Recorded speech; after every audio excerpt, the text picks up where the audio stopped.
Me chamo Lívio Tito Calderari. Nasci em Curitiba, no bairro das Mercês, na casa de meus pais, Tito Calderari e Maria das Neves Leal Calderari.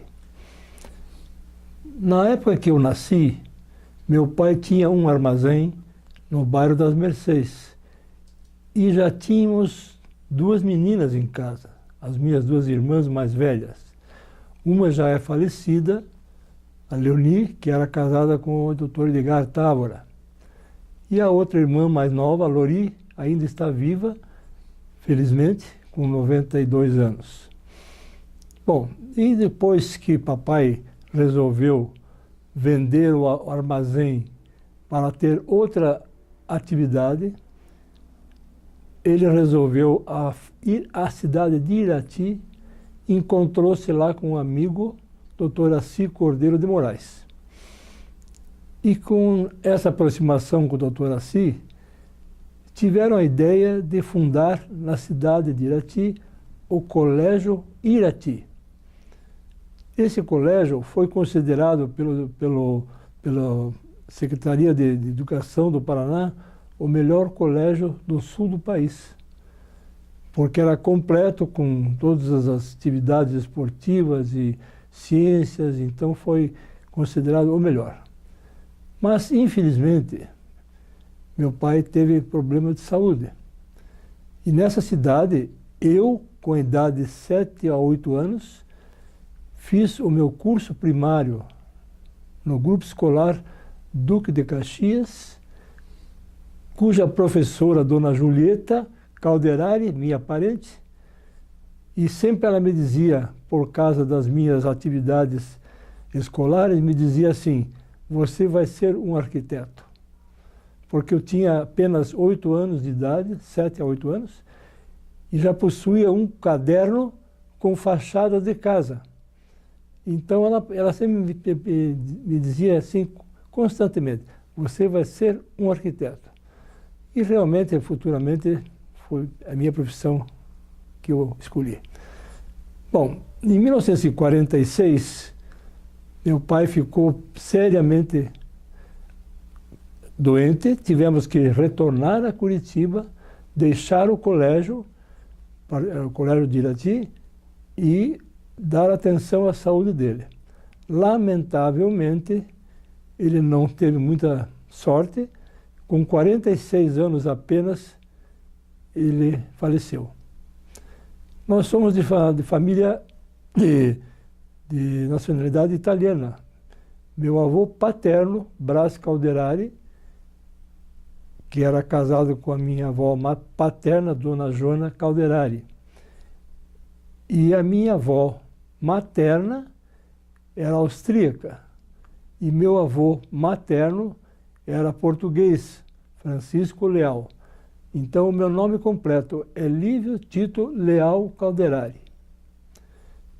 Quando voltamos à cidade de Curitiba, por causa da doença de meu pai, nós resolvemos que eu deveria trabalhar durante o dia e estudar à noite. Então, meu tio Luiz Aníbal Calderari, dono do Colégio Partenon de Curitiba, foi com quem eu conversei e me matriculei neste colégio para concluir o curso ginasial e o curso científico. E durante esse tempo eu comecei a trabalhar. Quando o Dr. Geraldo Sapuriti Campelo, já falecido, iniciou as atividades da empresa dele como construtora, ele veio falar comigo por intermédio de um primo meu médico para que se eu quisesse trabalhar com ele como desenhista. Eu fiquei super contente porque estava na minha área e fui realmente trabalhar com ele. Entrei na empresa dele em 1948. Fui como desenhista e também assistente de obras que ele realizava em Curitiba. Em 1958, eu conheci uma senhorita chamada Ida Mari, que morava residente em Piraquara, mas estudava em Curitiba. E vinha me casar com essa menina. Foi um casamento muito bonito, na cidade de Piraquara. Minha família toda compareceu e estivemos casados durante muitos anos, que completei até 50 anos de casado. Bom, nessa empresa do Dr. Geraldo Campelo, eu fiquei durante 16 anos. E veio em seguida o Dr. Bernardo Augusto da Veiga me propor para que eu fosse trabalhar na empresa dele, que chamava-se Da Veiga Construções Limitada, para coordenar o departamento de projetos arquitetônicos e cuidar das obras que ele realizava. Na ocasião, Dr. Bernardo era o construtor mais conhecido e que tinha as melhores obras de casas de alto padrão em Curitiba. Mas nesse interim, entre o Dr. Campelo e o Dr. Bernardo, eu fui trabalhar com o famoso arquiteto Dr. Jaime Lerner, nosso ex-prefeito e urbanista. Fiquei 2 anos lá no IPUC e foi uma oportunidade fantástica, porque eu tive assim momentos que eu não esqueço jamais, assuntos relacionados à nossa cidade, que o Jaime era apaixonado por Curitiba. Um dos fatos que eu não esqueço foi o seguinte: ele um dia me disse, Tito, ele me chamava de Tito, eu vou ser prefeito de Curitiba. Eu disse, puxa, mas que notícia fantástica. Pois é, e a primeira coisa que eu vou fazer é colocar os táxis de Curitiba todos de uma cor só. Eu disse, mas que bom, mas só não põe amarelo porque já tem táxi amarelo no Rio de Janeiro, em Nova York e Buenos Aires. Ele disse, que tal laranja? Eu disse, olha, laranja é muito bom, a cor ideal. E estamos aí hoje com todos os táxis de Curitiba na mesma cor. Isso deve ao Jaime Lerner e eu participei dessa escolha da cor. Me sinto orgulhoso por esse fato. Outro assunto do Jaime foi o seguinte, eu disse para ele, Jaime, quando você for prefeito, você vai demolir um portão que fizeram no passeio público de concreto armado imediatamente e construir um idêntico ao que existe na rua Avenida João Gualberto. Pois ele fez a mesma coisa que eu pedi. Demoliu o portão de concreto e construiu o novo portão idêntico ao que existia já no passeio público.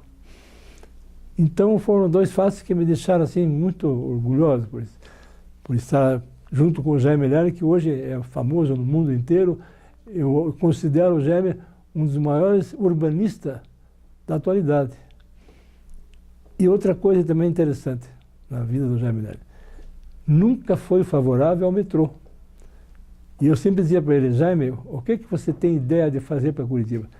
Ele disse, as canaletas que eu estou construindo para os ônibus biarticulados de hoje são para construir trilhos e colocar VLT, é veículo leve sobre trilho.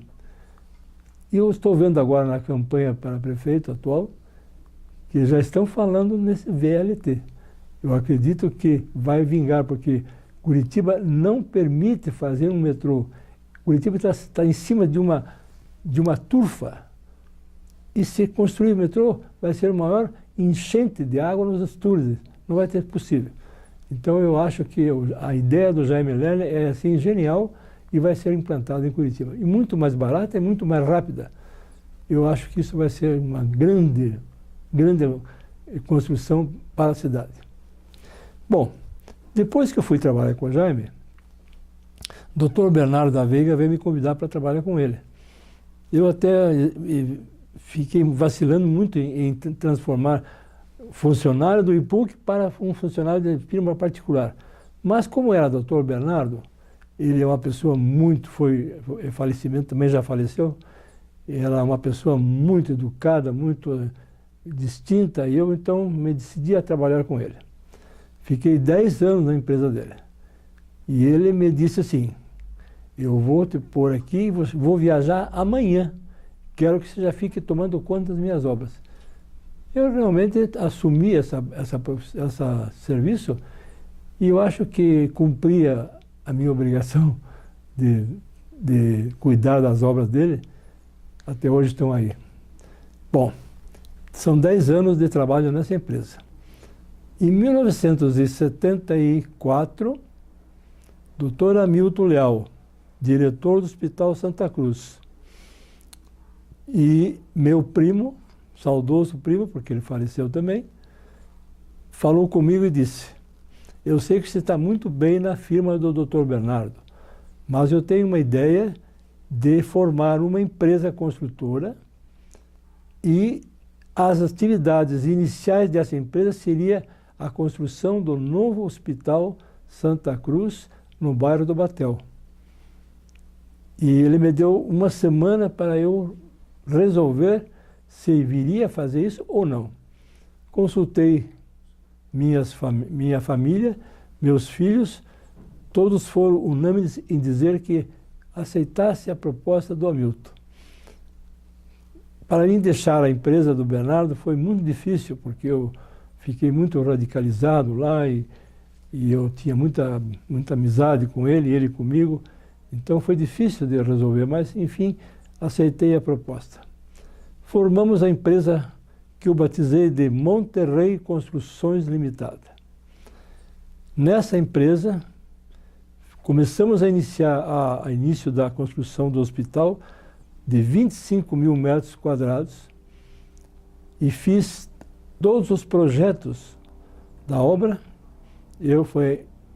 Foi a minha realização mais profunda em parte de arquitetura, foi esse hospital. E está lá hoje o melhor hospital do Paraná. O Dr. Hamilton era um engenheiro frustrado, ele adorava a construção. Então fiquei trabalhando com ele durante 48 anos. Foram longos anos de serviço, mas sempre com muita naturalidade, muita franquia, e ele gostava muito dos meus trabalhos e eu também fazia o melhor possível. E nessa empresa, o meu filho mais velho, meu filho mais moço, formou-se engenheiro, veio trabalhar comigo, também ficou muito tempo trabalhando, e construímos um total de 268 obras em Curitiba, entre prédios, hospitais, edifícios, casas residenciais, inclusive a do meu amigo aqui presente, o Luiz Renato Ribas, na rua Olavo Bilac, que muito me orgulha. E durante todo esse tempo de obra da Monterrey Construções, fomos assim adquirindo muita particularidade no acabamento da obra, porque eu sou uma pessoa muito exigente nessa parte de construção. Então, minhas obras, modéstia à parte, foram todas de alto acabamento, alto padrão e muito aceita pelos proprietários das casas que eu fiz. Construí prédios de 10 andares na rua Marechal Deodoro, construí apartamentos na praia de Guaratuba, apartamentos em Caiobá, apartamentos em Paranaguá, em Joinville e Ponta Grossa.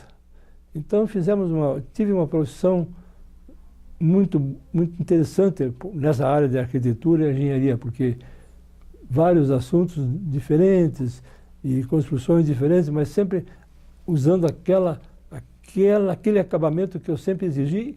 Esse acabamento, eu posso dizer, eu aprendi com o Bernardo da Veiga, porque o Bernardo também era uma pessoa muito exigente na construção. Depois que eu montei a minha empresa Monterrey Construções, em 2005, Dr. José Gomes Carvalho, mais conhecido como Carvalhinho, me ligou pelo telefone e perguntou o que eu estava fazendo num sábado à tarde muito chuvoso. Aqueles sábados que Curitiba costuma ter com muita chuva. Eu disse para ele que não estava fazendo nada, que estava descansando. Ele disse, então eu já te pego aí que eu vou te levar para ver uma obra. Eu disse, também. Então, me arrumei, desci, logo em seguida, o Carvalhinho parou na minha frente e me fez sentar junto a ele, e a esposa dele sentou atrás. E dirigiu-se pela rua Brasília Tiberê até o bairro do Jardim Botânico. Quando chegamos na rua João Negrão, ele distraiu-se, não ouviu o sinal e bateu o carro violentamente num outro que vinha vindo para João Negrão. O carro dele era um Passat alemão, rodou pela pista e bateu no poste. Caiu o para-choque, caiu o para-brisa traseiro, enfim, fez um estrago tremendo. E a esposa dele, a dona Cilei, estava sentada atrás e machucou um pouco a mão, que ela segurava na alça do carro. Mas eu disse, Carvalhinho, primeiro leve a sua esposa no hospital, depois eu vou ver a obra. Mas ele, como sempre muito agitado, disse, não senhor, primeiro vamos ver a obra. E fomos lá na obra dele. Para entrar naquela obra, é na Federação das Indústrias do Paraná, na Avenida das Torres. Era um lamaçal total, porque a obra tinha sido iniciada e não foi concluída. Então ele pediu ele queria que eu terminasse aquela obra. Ele entrou como presidente da federação e 3 meses depois ele já tinha me convidado para ir lá. Me impressionou muito pelo tamanho, pelo volume. Eram 45 mil metros quadrados de obra inacabada. Estavam concluídos o concreto, o tijolo e o telhado. E chovia muito naquela hora. Para entrar lá foi um sacrifício. O carro patinava, deslizava, e a esposa dele sentada atrás com a mão machucada. Isso é coisa de Carvalhinho. Bom, verificamos, ele disse para mim, o que você achou disso? Eu disse, Carvalho, eu estou realmente impressionado pelo tamanho e volume da obra. E você quer que termine isso aqui quando? Isso o mais rápido possível, porque está marcado já a data em que o presidente da Renault vem para Curitiba e vai instalar a indústria da Renault inicialmente nessa obra. Isso me apavorou mais ainda. Mas, enfim, ele me disse, olha, segunda-feira você me dá a resposta. E nessa ocasião, o doutor Mário Demari, engenheiro de Curitiba, muito conhecido, muito competente, e já tinha sido presidente da Federação das Indústrias, era o responsável técnico da obra. Então o Carvalho me disse, você vai falar com o doutor Mário Demari e acerte quando iniciarão as obras e você vai tocar junto com ele. Pois bem, na segunda-feira eu fui falar com ele e diz realmente que eu aceitei o convite e depois fui à procura do doutor Mário. Doutor Mário Demari, um homem muito inteligente, muito habilidoso, muito educado, me recebeu assim como se fosse uma pessoa já de muitos anos de amizade. Eu já o conhecia, mas não muito intimamente não. E tratamos de arrumar o início da obra, a data do início. Bom, fomos trabalhar juntos. Nesta obra tinha totalmente sem nenhum acabamento, sem nenhuma janela, sem nenhum revestimento, nada. E começamos a trabalhar. Contratamos as pessoas, os fornecedores de materiais e começamos. Foram, assim, 6 anos de trabalho. E essa obra me deixa muito orgulhoso porque foi uma obra considerada o maior complexo arquitetônico do Paraná. Projeto do arquiteto Adolfo Willer. E ele sempre nos acompanhou e nós terminamos a obra com toda a perfeição que está lá até hoje, inclusive aquela bandeira que está lá na mastro, o local da bandeira fui eu que escolhi, implantamos a bandeira nacional. o forro de gesso do grande hall que tem o complexo, por coincidência, os desenhos do arquiteto tinham um T e um M, muito grande. Então, eu executei aquele forro e verifiquei esse T maiúsculo e um M maiúsculo. Então, eu chamei o Carvalho e disse, olha, para ficar aqui na obra registrado, quem trabalhou nessa obra foi o M, Mário de Mari, e T de Tito. Ele disse, puxa, mas você fez isso a propósito? Não, foi uma coincidência. Então está gravado, meu nome e o Dr. Mário lá. Quando foi para colocar o nome do Dr. José Carlos Gomes Carvalho como presidente da federação, também foi escolhido o local, mandamos fazer as letras e foi colocado lá na frente da bandeira, presidente Dr. José Gomes Carvalho. Lamentavelmente, depois de inaugurado e depois que ele faleceu também, no dia da inauguração, ele ficou doente, foi para o Hospital Santa Cruz. Eu o recebi na porta do hospital e perguntei, Carvalho, o que você tem? Ele, não sei, estou me sentindo mal. Entrou no hospital de manhã, ficou uma semana e não saiu mais. Ele morreu lá no hospital. Teve uma infecção generalizada. Isso foi um fato lamentável que nós sentimos muito. E no dia que ele morreu, era o dia da transferência da presidência para o outro presidente. E ele não compareceu. Na semana seguinte, arrancaram o nome dele da parede. Dr. José Carlos Gomes Carvalho ficou esquecido naquela obra. Foi arrancado. Foi um ato, assim, lamentável.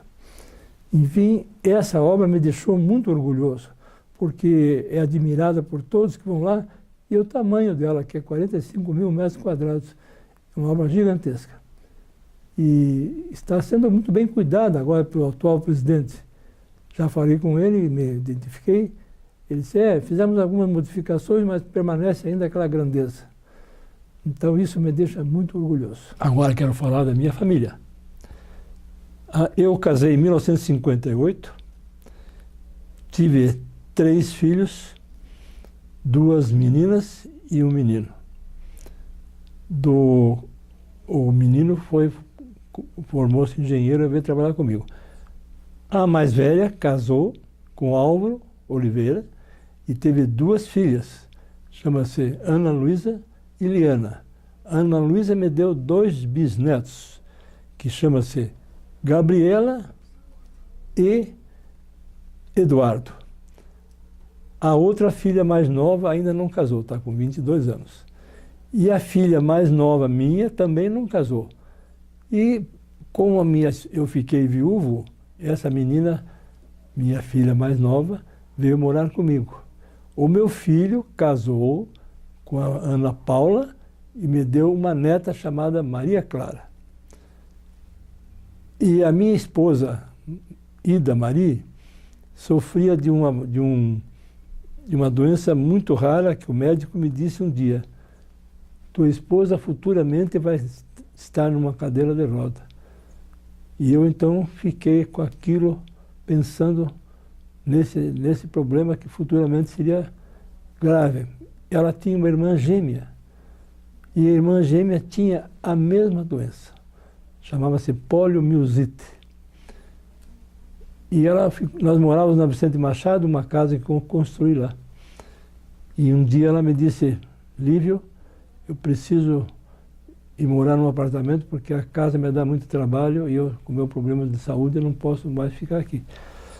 Então eu resolvi vender a minha casa para um vizinho e comprei um apartamento aqui na rua Pérsia Witters, atrás do Clube Curitibano, no qual eu moro até hoje com a minha filha, solteira. E nesse interim, eu tive alguns hobbies que eu conservo até hoje. Eu fui apaixonado por carros antigos desde criança. Desde os 12 anos já tinha uma afeição assim muito grande por carros antigos. Reformava carros e pintava e fazia misérias com os carros antigos. E em 1970, 1968, eu comprei um primeiro carro antigo para mim, era um Ford 29. E fui até o Museu do Automóvel aqui no Parque Barigui, porque eu soube que o museu tinha se instalado lá. E parei o carro no portão e alguém me disse, pode entrar. E eu entrei no pátio e fiquei constrangido de ver os outros carros que são maravilhosos. E um amigo meu, que até hoje é amigo meu, firme, disse, Tito, venha com o teu carrinho aqui, venha. Eu entrei no carro e ele puseram o carro no meio dos outros.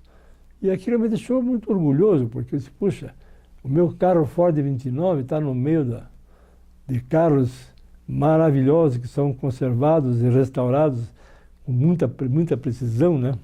Que no museu tem um detalhe, o carro só pode entrar no museu com 30 anos e ter 100% de originalidade. Senão não entra no museu. Com aquele contato com os amigos lá, fiquei sócio do clube e aí fui adquirindo outros carros. Fui proprietário de 6 carros antigos.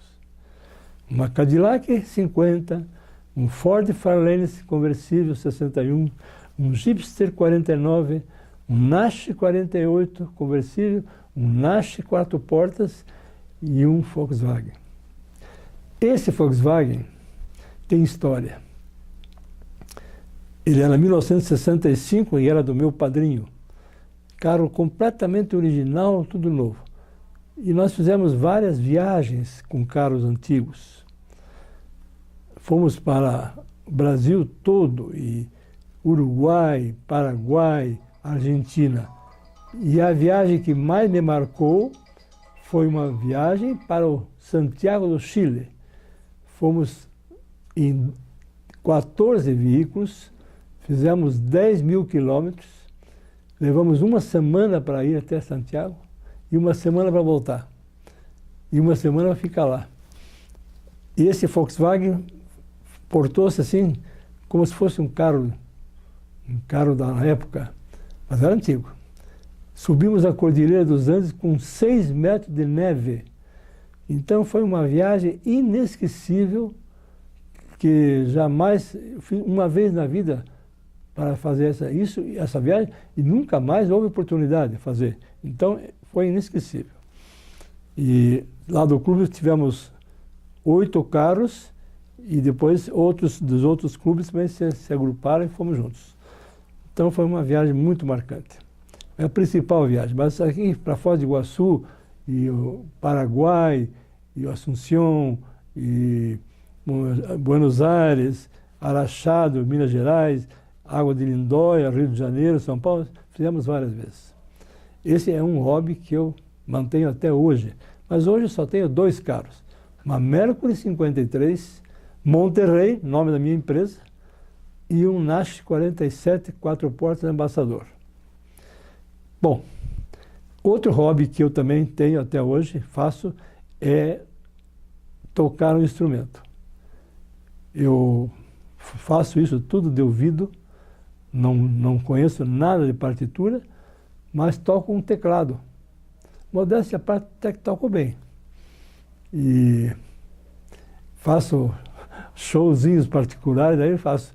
Mas eu acho que isso aí, para mim, é uma coisa maravilhosa, porque a música, para mim, é a coisa mais importante da vida, é o homem ter uma música junto.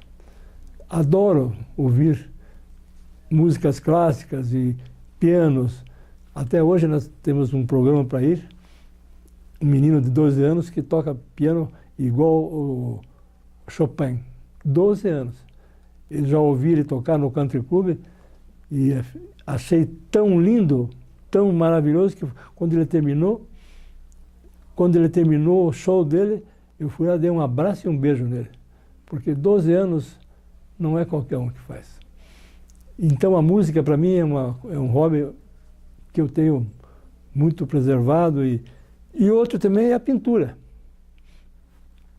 A pintura em quadros de óleo é um dom que eu acredito que existe uma veia da família Calderari, porque existe o pintor Fernando Calderari em Curitiba, que é um pintor de primeira ordem. O pai dele era primo do meu pai. E tem várias pessoas da família Calderari que pintam e que tocam piano. Então eu acho que essa veia eu adquiri. Eu dou graças a Deus, porque já fiz, acho que eu pintei já uns 10 quadros, e então tem uns lá em casa, e minha filha já tá negociando comigo para ficar com ele, então também gosto. E a parte da arquitetura, para mim, é a profissão que eu escolhi, mas é que eu tenho assim, uma facilidade incrível em desenhar, principalmente na parte da arquitetura. Eu tenho uma facilidade em fazer plantas de casas e assim distribuir os quartos com facilidade. E quando eu fiquei doente, um pouco depois que minha esposa, porque minha esposa morreu em 2012, isso me abalou muito, fiquei viúvo e eu não esperava que ia ficar viúvo tão cedo. Aí meus filhos acharam melhor eu fechar o meu escritório, porque isso me dava assim, muito trabalho, e eu já estava começando a ficar com uma idade que pesa um pouquinho na vida da gente. E elas acharam melhor eu fechar o escritório, trazer a minha prancheta para a minha casa e continuar a fazer aquilo que eu gosto em casa. E foi o que eu fiz. Mas o falecimento dela me causou assim, um abalo muito grande. Então isso e eu fiquei logo em seguida doente também. Eu fiquei com uma fibrose pulmonar dupla. Quando eu cheguei aos 80 anos, eu fiz aniversário dia 10 de junho. Parece que Deus disse assim, agora chega. No dia 11 de junho, eu fiquei doente. Fiquei doente e tive que ir para o hospital. Fiquei 3 meses lá na UTI, no hospital, no INCE, me tratando desse problema da fibrose pulmonar. E isso me causou uma certa fraqueza nas pernas, tanto que hoje eu ando com um andador. Mas estou levando a vida. Outra coisa que eu fiz muito bem na minha vida particular foi esporte de natação. Gostava muito de ir à piscina. Nós tivemos construí um apartamento na praia de Guaratuba e construí uma piscina também para poder fazer esse exercício. Hoje eu não posso mais porque a minha idade não permite, mas fiz muito. No Clube Curitibano, porque a minha casa onde eu moro hoje fica bem próximo ao Curitibano. Então eu frequento o clube principalmente na piscina. Nado até hoje, mas hoje eu nado com dificuldade, mas ainda continuo nadando. E isso me traz uma alegria muito grande e me faz muito bem para a saúde também, né? Portanto que a minha vida consiste nisso, em automóveis, pintura, arquitetura e natação. E a família, agora eu quero falar da minha família que eu tenho até hoje, que preservo. A minha filha, Mariângela, que me deu 2 netas, ela é professora há 25 anos da escola da PUC. Ela é psicóloga. Ela é uma professora de primeira linha e está aposentada agora, mas continua trabalhando. E dá aula fora da escola. Ela já tem aulas em São Paulo, em Londrina, vai sempre. Inclusive, foi dar aula agora, no mês passado, em Portugal. Foi apresentar um trabalho dela de psicologia lá em Portugal. Foi muito bem sucedida, por sinal, e as amigas, colegas dela têm ela como uma pessoa assim de relance. A minha filha Maristela, ela não casou e ela é síndica profissional. Ela cuida de 15 prédios. Trabalha também assim impressionante o que essa menina faz. Eu fico admirado porque não sei como é que ela dá conta, porque síndico não é fácil de ser hoje em dia. Que a raça humana é muito difícil de lidar, né? Mas ela tem uma habilidade, uma facilidade, cuida de 15 prédios. O telefone celular não para de tocar durante o dia e noite, às vezes de madrugada. Está enchendo o prédio de água, está chovendo aqui. E ela atende, vai e faz isso. Então eu admiro muito. E mora comigo e me cuida com muito mais cuidado que minha própria mulher. Ela me dá duro, muito duro. Não quer que eu dirija mais. Eu estou dirigindo, às vezes, escondido. Quando ela soube que eu dirigi, me deu uma bronca que eu fiquei... Mas minha filha, não acontece nada, mas pode acontecer, ela disse. Então, o senhor não dirige mais. A coisa que eu mais gostava era ir no clube, pegar o meu carro antigo e sair dirigindo. Mas ela não quer de jeito nenhum. Então, para não haver briga, eu aceitei. Outra coisa que também, eu adoro cachorro. Sempre tive cachorro na minha casa térrea. E disse para ela que eu gostaria de ter um cachorro no apartamento, porque no meu prédio tem 10 cachorros. 10. Eu disse, será que eu não posso ter um cachorrinho? Então vamos experimentar. Veio, trouxe, eu comprei um cachorrinho lindo, por sinal. E, infelizmente, esse cachorro não aprendeu a fazer a necessidade no lugarzinho certo. E ela começou a reclamar.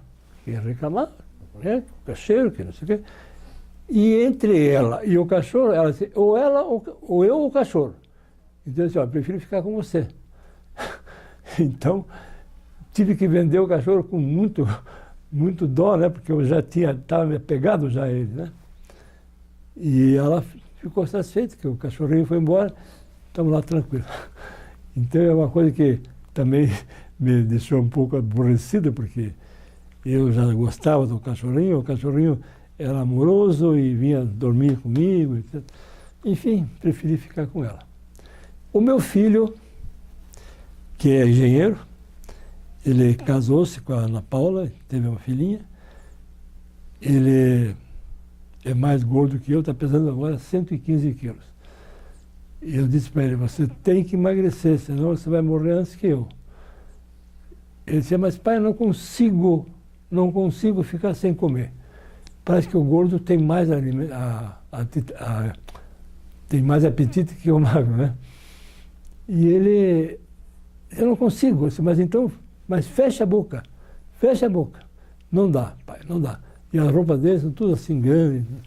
Mas é um bom pai, um bom marido e está levando a vida. Cuida. Ele casou-se com uma dentista. E essa dentista formou uma clínica.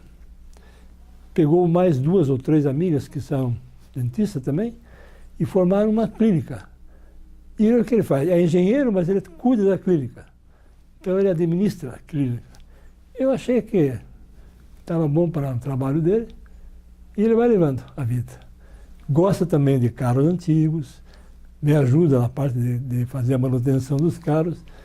Então já viajou comigo várias vezes. Então, bom, outra coisa que eu admirei muito na minha vida. Sempre gostei de viajar muito. Para mim, viagem é cultura, né?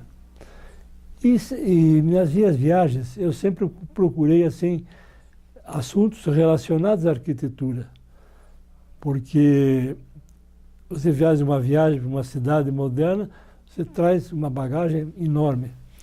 Então, fomos já conheci a Inglaterra, a Alemanha, Itália, França, Holanda, e a Grécia, Israel, e para a Espanha, e Argentina, Buenos Aires e Punta del Este. A última viagem que eu fiz foi para Dubai, nos países árabes. Essa cidade é considerada a cidade mais moderna do mundo atualmente. E foi assim para mim, na área de arquitetura, foi fantástico. É tão moderna que o metrô dessa cidade não tem condutor. É tudo automatizado. Você entra no carro do metrô, fechou a porta, o carro sai, para no lugar que você quer. É uma maravilha. E as construções de Dubai e Abu Dhabi, que é próximo, são assim maravilhosas. Tem um prédio lá que é totalmente torto. E eu até perguntei para um rapaz, e o piso desse prédio, como é que é? É completamente plano, não tem o elevador funciona, não, só a fachada é torta, completamente. Fiquei lá 12 dias em Dubai, foi um espetáculo. Estivemos naquele circuito da Fórmula 1, em Abu Dhabi, que é fantástico, uma coisa assim, parece que você está num outro mundo. A arquitetura é muito avançada. E também estivemos nessa Dubai, entre Dubai e Abu Dhabi, tem um pátio para corrida de camelo. Lá não é cavalo, é camelo que corre, né?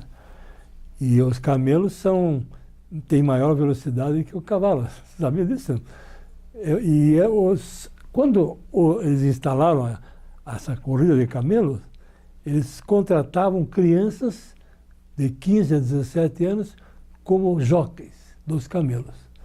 Só que a sociedade, o governo de Dubai, achou que as crianças não deviam estar fazendo esse tipo de trabalho.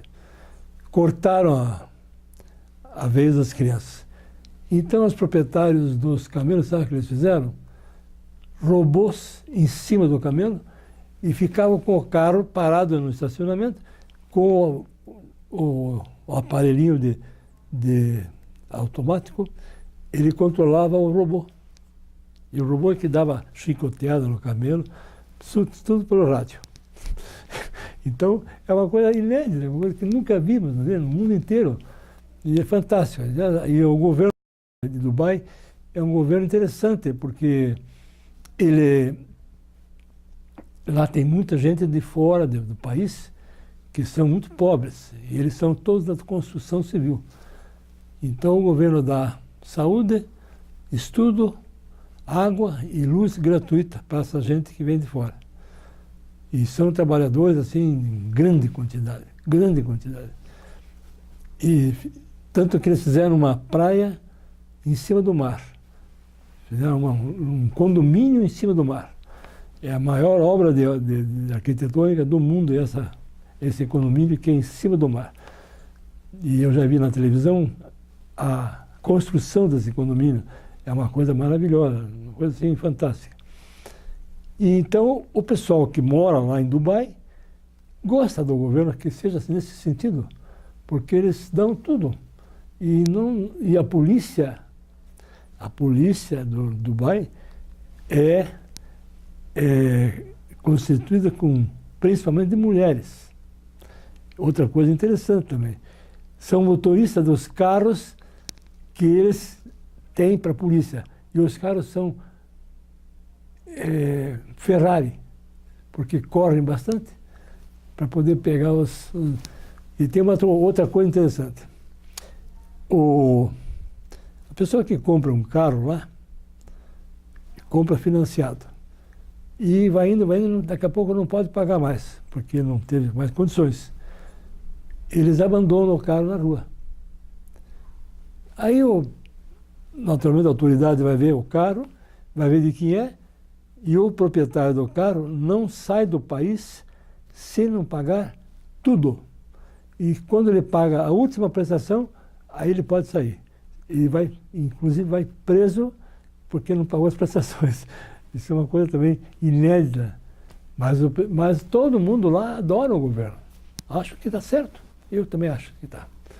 O Brasil não tem isso aí, mas acho que podia ser. Bom, o que mais que eu posso falar de mim? Eu estou agora com 83 anos e acho que estou chegando no final da vida, mas eu não quero morrer tão cedo, porque eu amo a vida.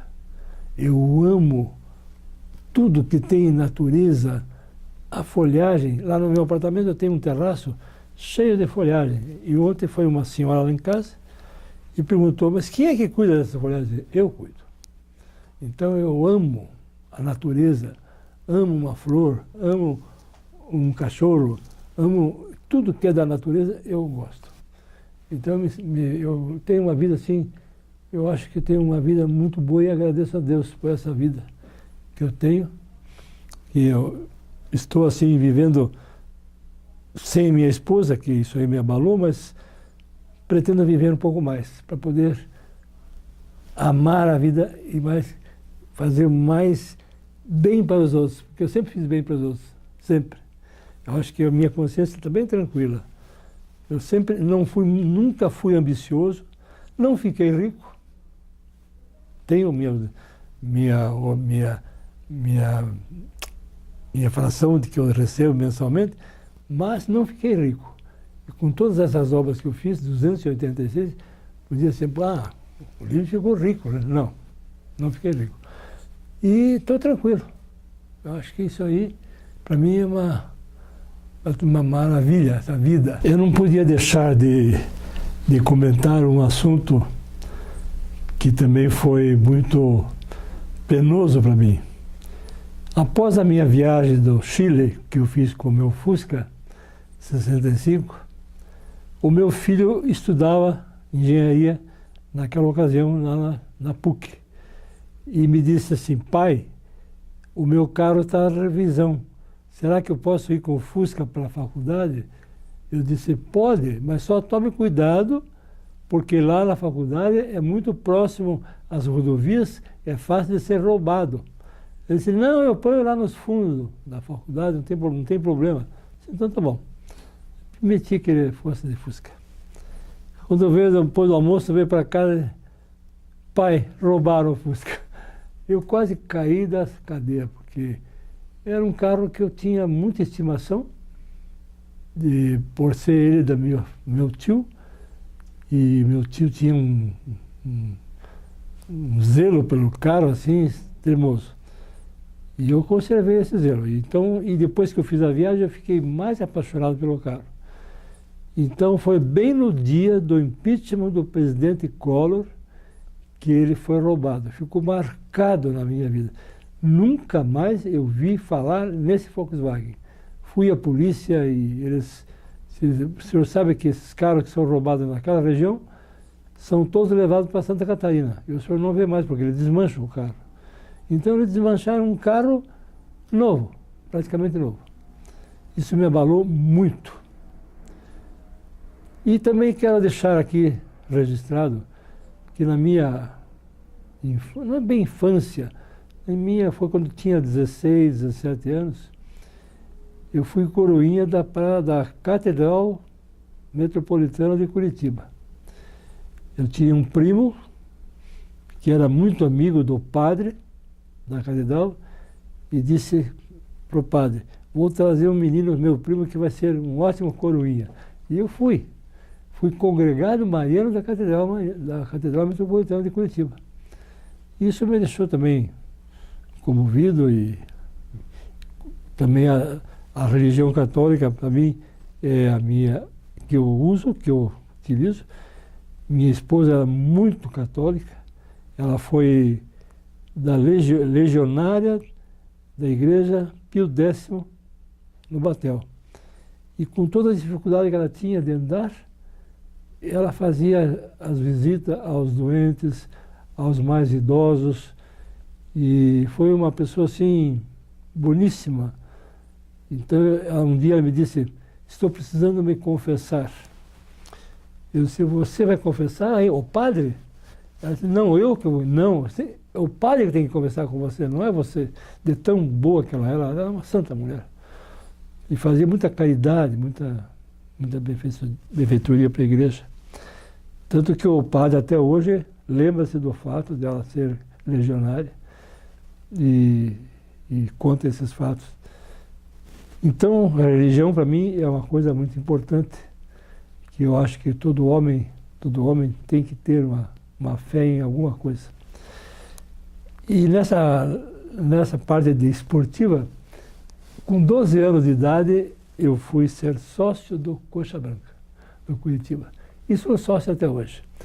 E torço pelo Coxa, não vou mais ao estádio porque minha idade não permite, mas eu acompanho todos os jogos e sei que ele está muito mal. Atualmente está muito mal, lá embaixo. Mas vai crescendo. E o Atlético vai descendo.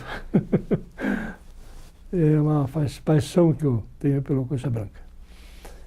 E outra coisa também que eu tinha esquecido no meu relato é a questão da ligação de família entre a minha mulher e o meu sogro. O meu sogro era de família Gugelmin, Brunete Gugelmin. Quando o meu avô materno morava em Piraquara, ele tinha um armazém na rua Francisco Leal, que hoje se chama. E esse meu sogro era funcionário do armazém do meu avô. E ele ficou muito tempo funcionário e foi se apegando muito ao comércio. E o meu avô ficou doente, teve uma asma muito, muito forte e teve que se mudar de Piraquara e vir para Curitiba. E meu sogro, então, veio comprar esse armazém. E comprou o armazém e a casa onde ele morava ficou com o meu sogro. Chamava-se José Gugelmin. Eu vim a conhecer a filha dele, que chama-se Ida Maria, que tinha uma irmã gêmea, e vim casar com ela. E fui casar exatamente na casa onde morou os meus avós. E nasceram todos os meus tios, irmãos da minha mãe, nasceram nessa casa. Arnaldo, Álvaro, João, Glicério, Nair, Inhazinha. Então todos nasceram lá. E eu vim casar exatamente nessa casa. E depois que meu sogro morreu, ele passou essa casa para mim. Fiquei com ela. Existe até hoje, na cidade de Piraquara. Só que depois foi reformada e nós vendemos. A minha esposa quis vender. Então é uma coisa que também marcou, porque a união de família foi assim muito grande. Né? Meu casamento foi na cidade de Piraquara, na igreja lá, teve uma festa. Então a minha mãe sempre dizia, você precisa conhecer as filhas do Juca, que eles chamavam de Juca. Eu disse, mas ela mora em Piraquara, mãe. Não, você vai lá em Piraquara. E um dia fui lá, eram gêmeas, e as duas idênticas, iguaizinhas. Eu olhei para as duas e disse, qual será que eu vou ficar? Aí escolhi a minha esposa querida. E a outra, a gêmea, casou-se também com o Dr. Sérgio Mota, e infelizmente também já são falecidos os dois. Ela faleceu agora, faz um mês atrás, minha cunhada. E tinha a mesma doença da minha mulher, tudo igualzinho. E tanto que no sepultamento dela foi muito chocante para nós, porque nós vimos ela, a minha esposa, enterrei 2 vezes, de tão parecido que era. Chamava-se Iva Rosi, casada com o Dr. Sérgio Motter, engenheiro, também construtor.